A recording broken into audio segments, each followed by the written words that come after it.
Hi everyone, my name's Chris, and I'm currently in clinicals for a surgical technologist role in Milwaukee, Wisconsin. After COVID, I couldn't stand working in the service industry any longer.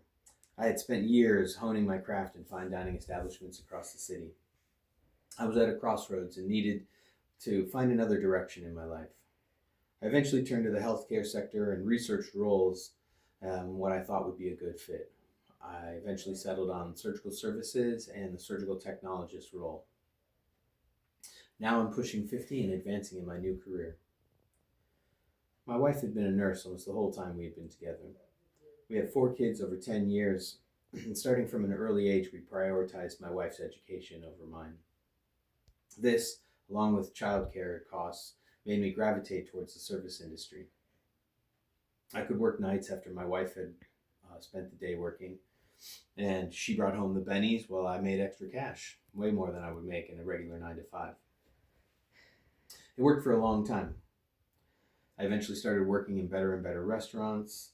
These step ups meant more knowledge and skills, but also more cash. Eventually, I was working in James Beard nominated restaurants and popular cocktail bars, high end cocktail bars across the city. I couldn't stand it though. The rudeness and impatience became too much, and I started to snap back.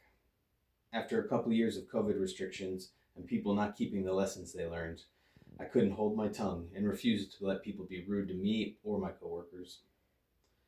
This led to more and more conversations with managers and owners of the bars and restaurants.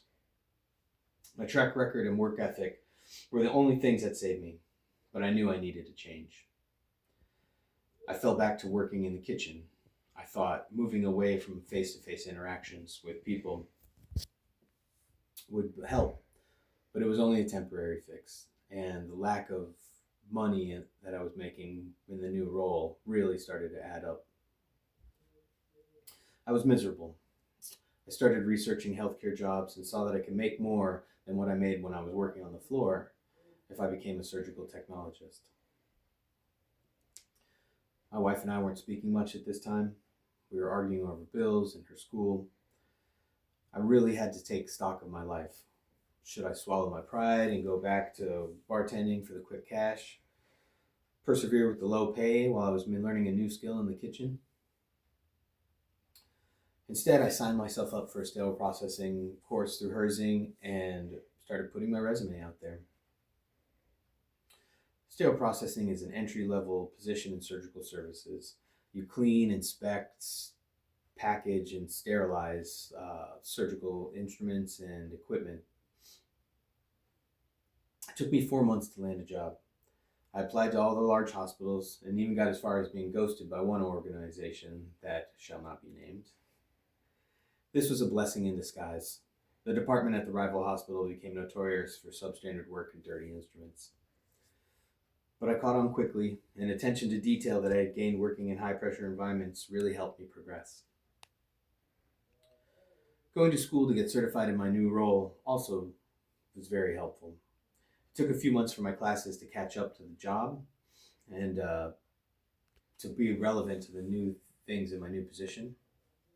But I started to benefit from the synergy of my class and my work. I learned not just the how, but also the why behind all the documentation and specific instructions of handling all these different pieces of equipment. I started to understand the flow and the relationship between our department in the basement and the OR on the third floor. After 12 months, I graduated with honors. It was 8 months on the job, and I felt very confident in my new direction. Within a few months of graduation, I took my certification exam and passed. I was now a sterile processing tech 2 with a state-issued certification on the wall of my department. Shortly after my advancement, I got the opportunity to observe a general procedure in the OR. This was a necessary next step to determine whether I could have kind of stomach and the ability to do this new job. Everything went well, and I didn't find the environment too overwhelming. I was eventually allowed to observe a coronary artery bypass with valve replacement in our cardiovascular department.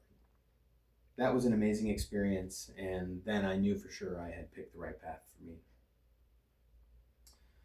Now, the next step was getting into the program to get my associates for surgical technologist. I knew there was a program run by the hospital and the organization that I worked for, but I couldn't get any information about it. Try as I might, I couldn't get traction on whether there was an opening or if there would be any programs or availabilities in the future. My tenacity did pay off, and I eventually received an email from Workforce Development. They did have a program running, but it ended in 2026. The program was with Herzing and broken into two parts: 10 months of sterile processing and 16 months of surgical technologist training.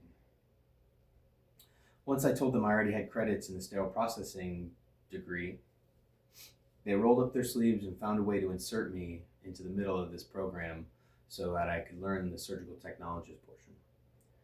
That was in May of 2025, and I'm currently on my second of 3 2-month-long clinical rotations. I have a test prep over the summer after my clinicals, and I should graduate and be certified in the fall.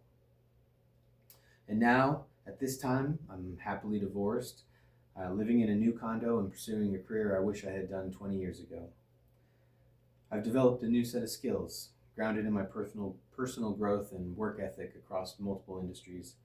It took a leap of faith and internal reckoning, but I couldn't be happier in my future and can't wait to establish myself in my new third act.